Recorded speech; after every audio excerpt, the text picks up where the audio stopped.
Olá, muito boa tarde. Começa agora mais um programa Mercado Futuro. Eu converso com vocês diretamente do estúdio aqui da B3, Brasil Bolsa Balcão, o novo nome da antiga BVMF Bovespa, no Centro Histórico de São Paulo. Lembre-se que o programa que você vai assistir agora, daqui uma semana, ele estará na página do programa no YouTube. Então você pode ver o dia que quiser, a hora que quiser, quantas vezes quiser, tirar dúvidas e tal. E já que você vai estar no YouTube, vai no outro canal que eu tenho lá, que é o Direto à Bolsa. São comentários mais curtos de assuntos variados. Mercados financeiros, agrícolas, política, eventualmente, e por aí vai. Bem, nesta semana está saindo uma nova estimativa de safra de laranja, aqui para a principal região produtora, que é São Paulo, Triângulo Mineiro e sudoeste de Minas, se eu não me engano. Que eu não estou lendo aqui a minha cola, mas eu vou ler já, peraí. E a novidade eu não vou contar, vou deixar para o nosso convidado contar. É São Paulo, Triângulo Mineiro e Sudoeste Mineiro. E, bem, contrabalançando aí esse número que o meu entrevistado vai passar para vocês, ao mesmo tempo, no último fim de semana, a pobre Flórida teve mais um desgosto, como dizia uma amiga minha, né? Furacão Irma, que deve ter devastado lá muitos pomares ainda em produção, lá que é a segunda região, a maior segunda região produtora de laranja no mundo. Bom, mas isso durante a conversa, vamos ver como é que as coisas se desenrolam. Está comigo aqui o Vinícius Trombin, ele deixa eu pegar porque o cargo é que eu não sei decor. Coordenador de pesquisa de estimativa de safra do Fundecitos, Fundo de Defesa da Citricultura. Vinícius, muito boa tarde, é um prazer recebê-lo novamente. Acho que é a segunda vez que você veio aqui, sinal que eu me comportei bem na primeira, porque senão não volta, né? O que tem de novidade agora nessa estimativa que saiu essa semana? Boa tarde, sempre um prazer realmente estar aqui com você e falando aí com o seu público, né? Essa semana, então hoje, né, às 10 horas da manhã, como estava programado, nós publicamos a reestimativa da safra, né? Então a gente começa a safra em maio, publicando no dia 10 de maio, e aí a primeira reestimativa acontece em setembro.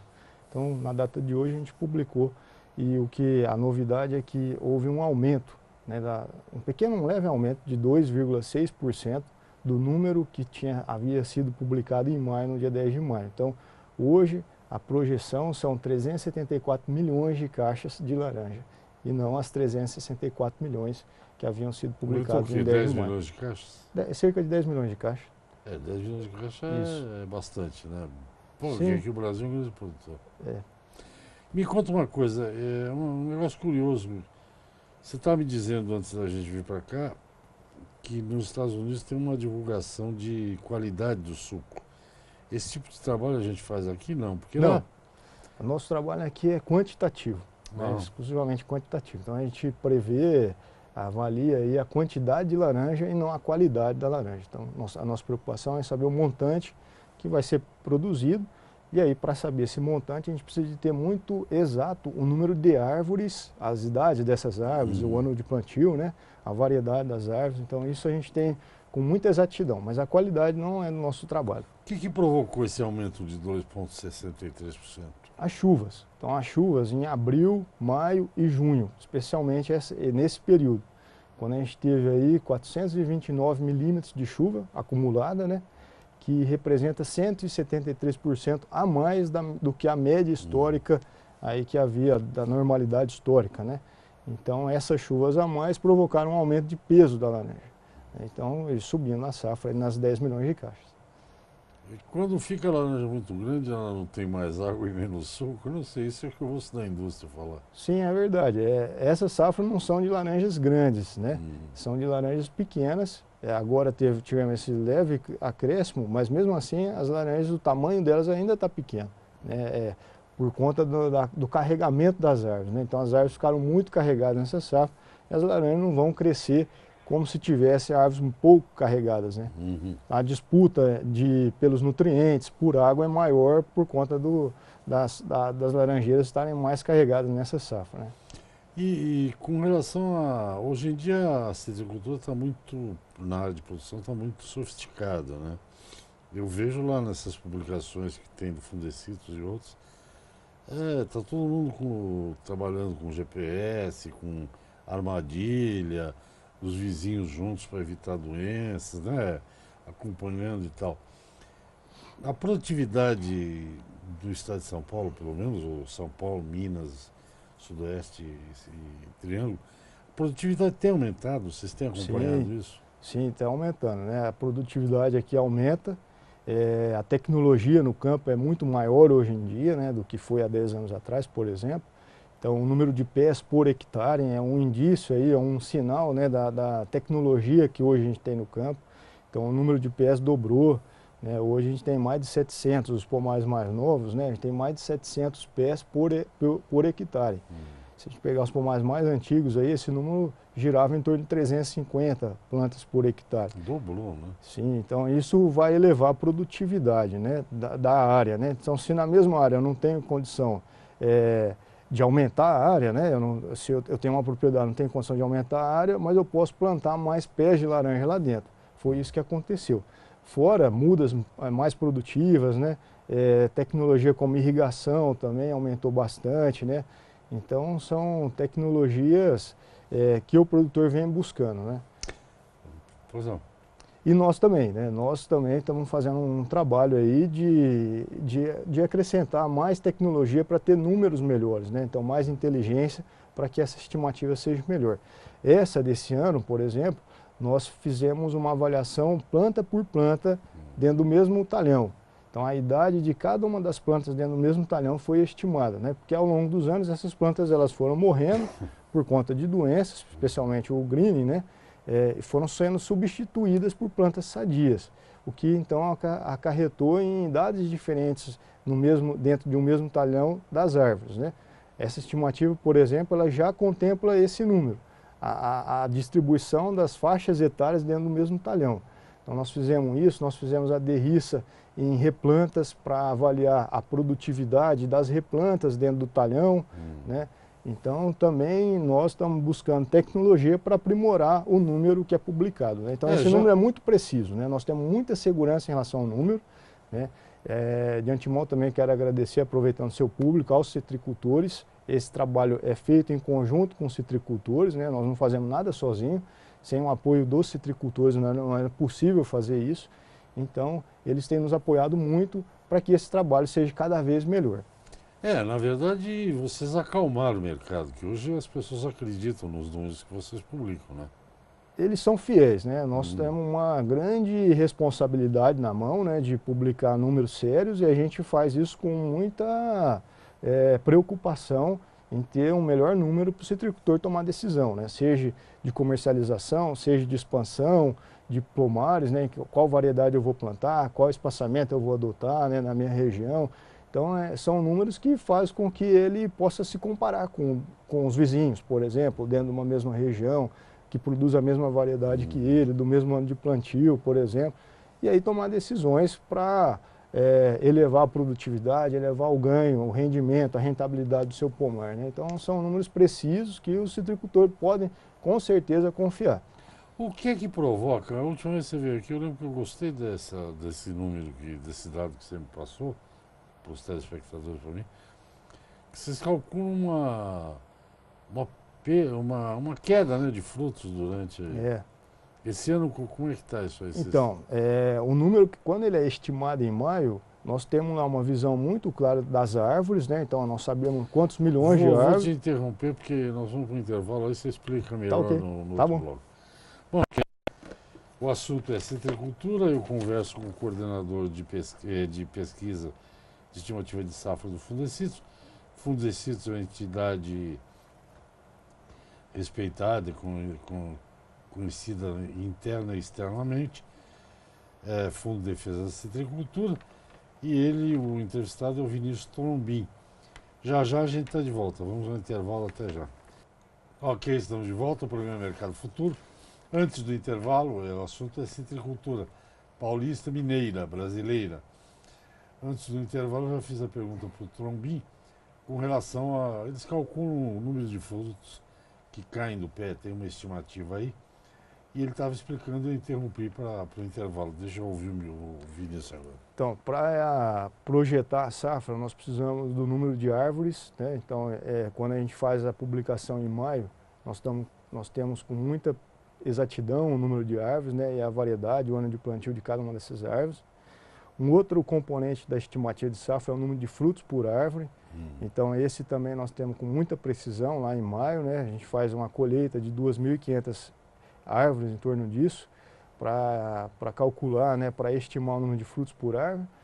E dois outros componentes que são projetados no início da safra, né, que é a taxa de queda, né, e também o número de frutos por caixa, né, quanto que esse fruto vai crescer, o tamanho do fruto. Esses dois últimos componentes, taxa de queda e frutos por caixa, o tamanho da laranja, a gente vai atualizando ao longo da safra, né? Então é feita uma projeção em maio e aí a partir de maio nós fazemos um acompanhamento em quase 1.000 talhões até a colheita definitiva daquele talhão, né?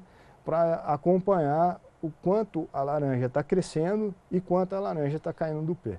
Então aquele número inicial ele vai sendo revisado ao longo da safra, né? Então por isso hoje a reestimativa agora no dia 11 de setembro, né?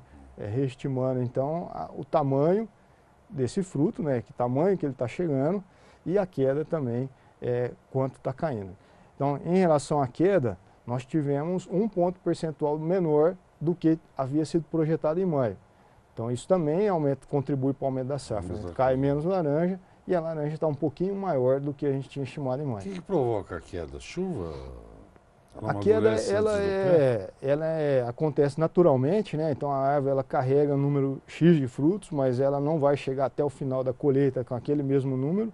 Então por um processo natural da árvore ela vai selecionando os frutos, né?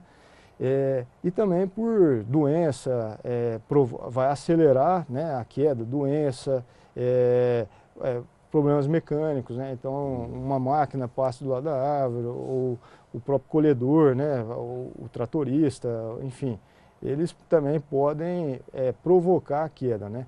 Essa queda, o importante é que ela vai sendo medida, né? Todo mês nós fazemos uma visita no talhão e aí fazemos uma contagem dos frutos que caíram de 3 árvores selecionadas no início da safra, né? Para ir acompanhando e ajustando o número de queda. É isso que eu estava falando. Então, um ponto percentual a menos agora foi contabilizado nesse início da safra, nesses primeiros meses da safra, do que tinha sido projetado. E com relação a essa questão de, por exemplo, de adensamento ou não adensamento, e uma coisa que me chamou a atenção quando você estava me falando no outro bloco, é justamente essa questão de ter plantas, por causa das doenças, né, com idades diferentes.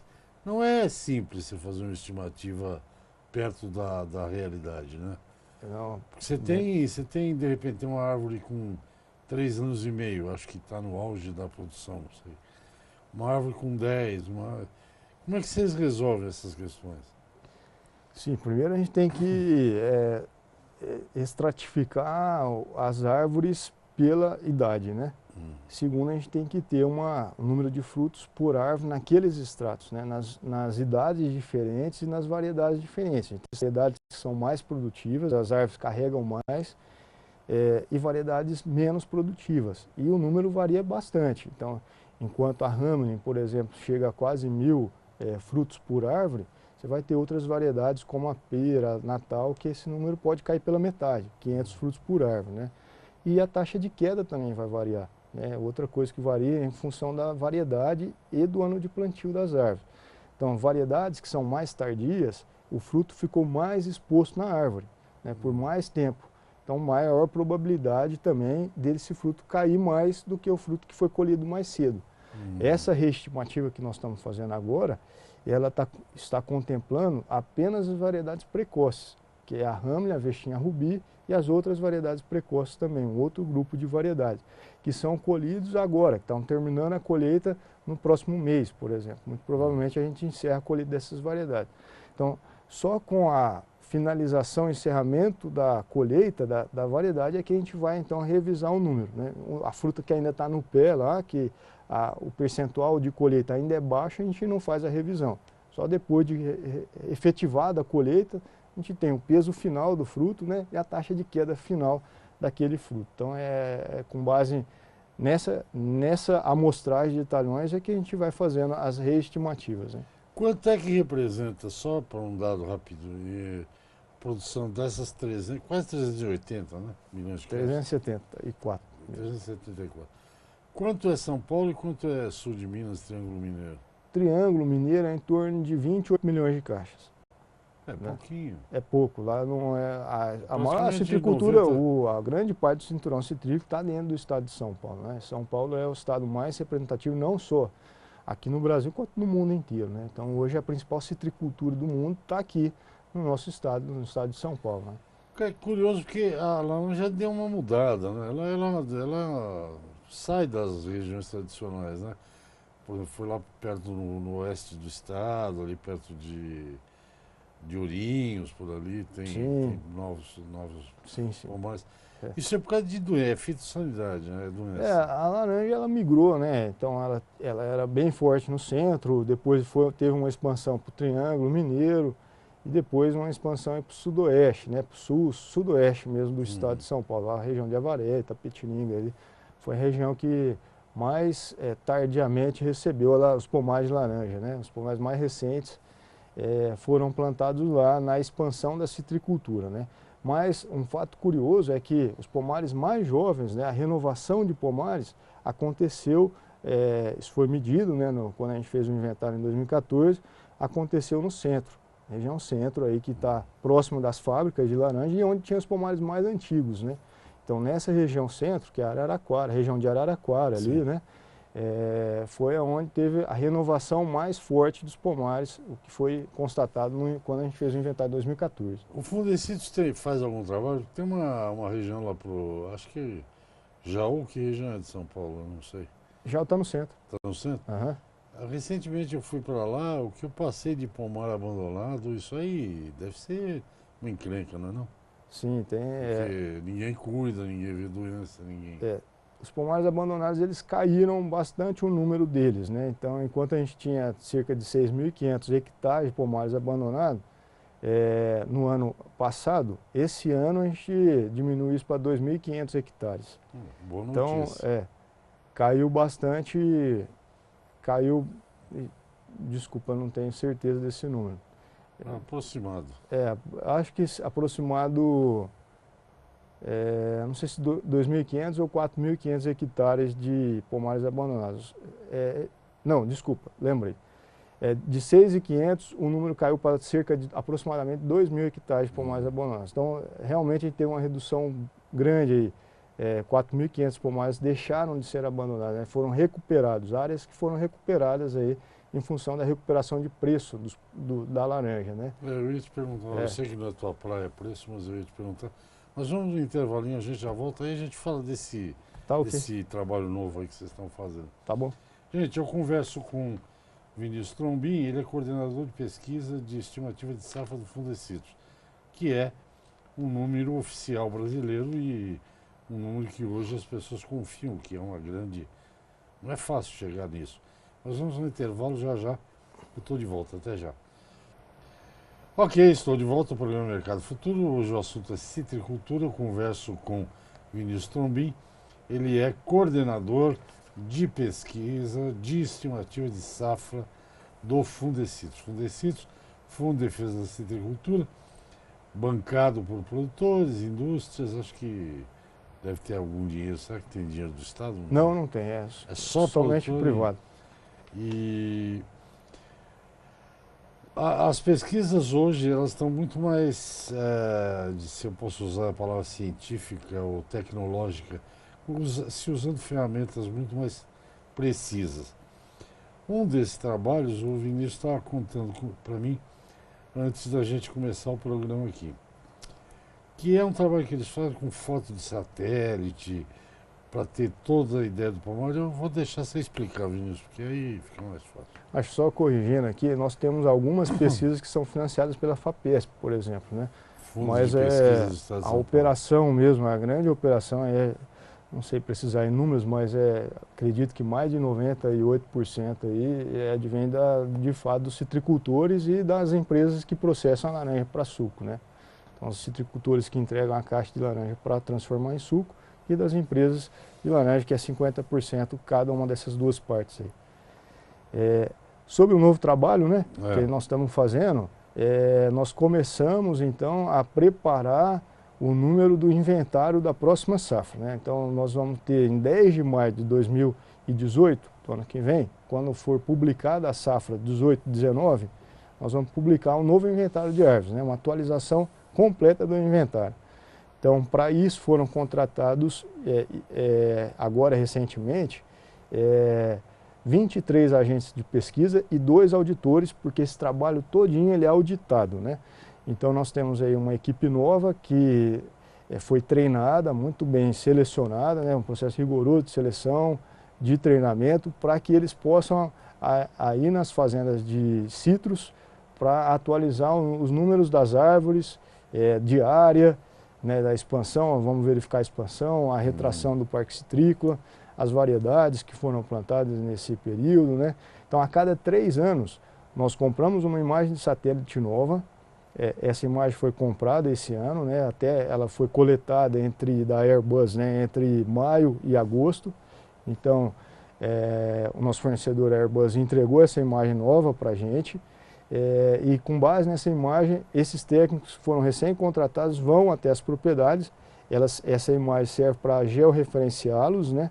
Eles vão até as propriedades para fazer essa atualização do cadastro de cada uma das propriedades. Então, de novo, a gente conta com a participação dos citricultores para que esse trabalho para que a gente possa publicar, né? Ter então números confiáveis e que possa servir de tomada de decisão. A foto do satélite mostra o que? Dá para ver o que é laranja? Dá, sim, mas em todo caso, a gente prefere ir dentro do pomar e fazer a coleta do dado dentro do pomar, porque é importante para medir a quantidade de replantas que tem dentro do pomar. Então, nós precisamos de estar lá dentro do pomar para avaliar o número de replantas, checar a informação sobre variedade, sobre ano de plantio, e isso somente estando em loco, dentro da propriedade, dentro do talhão, para fazer a coleta de dados com fidedignidade. Quanto tempo vocês demoram? Porque fazer isso demora, né, cara?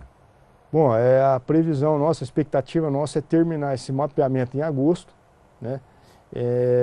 Não, desculpa, começamos agora em agosto, terminar ele em janeiro.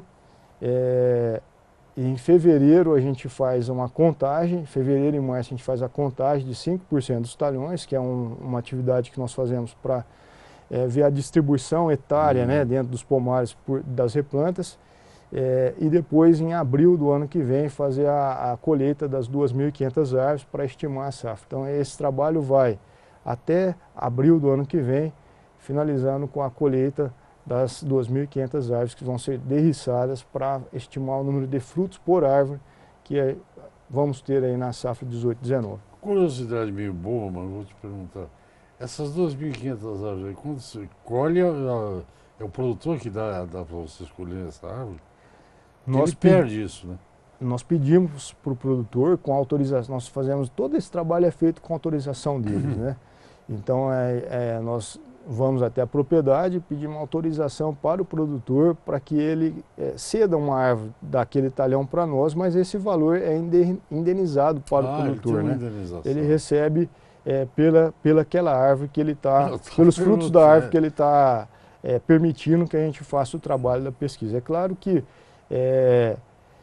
esse número, o valor, a grandeza do número, né, o valor em si é muito maior a informação do que propriamente dos frutos que ele está cedendo ali para a gente, né? Então, é só com um trabalho conjunto que a gente pode viabilizar, né? Com a força de todos os citricultores que a gente pode viabilizar e ter a informação boa, né? Então, o valor mesmo está na informação e não nos frutos que a gente colhe, embora ele seja indenizado para o citricultor.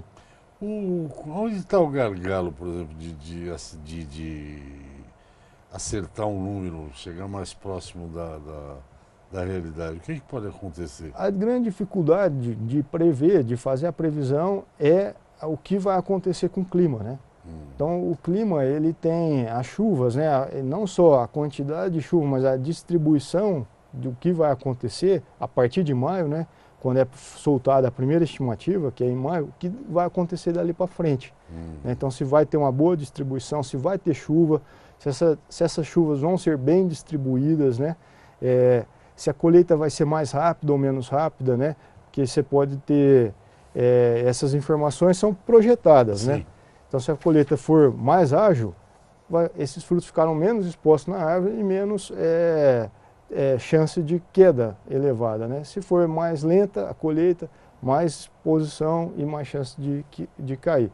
E o clima também influencia na queda, né? Eu não tinha falado inicialmente, mas também influencia. Então uma estiagem muito grande vai possibilitar que essa árvore fique mais debilitada e acontecer quedas maiores, né? Ou mesmo ventanias muito fortes também vão provocar queda de frutos, né? Então a grande dificuldade da previsão é o que vai acontecer com a chuva, temperatura de maio até o final da safra, que é abril.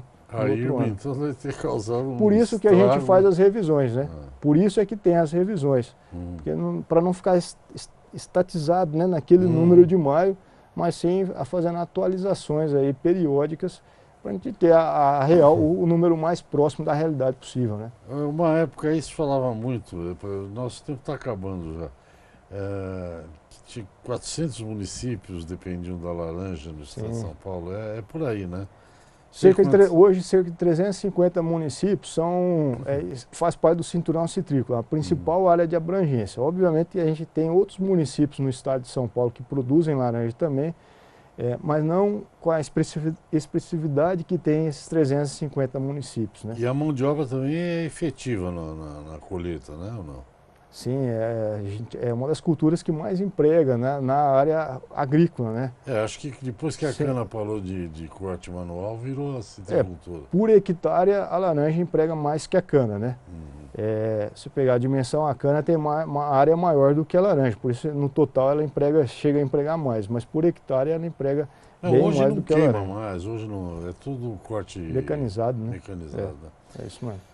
E na laranja não, né? É tudo manual, tudo feito com a mão do ser humano que vai lá, faz o plantio, depois faz a colheita, né? Faz as manutenções no pomar, então é tudo intensivo em mão de obra mesmo, né? Então uma mão de obra especializada dentro do estado de São Paulo também. O estado de São Paulo também, esse é um fator importante, né? Porque aqui você já tem um conhecimento de como fazer todos os processos, as operações, né? Na agricultura, no caso da laranja, né? Então é um diferencial do nosso estado.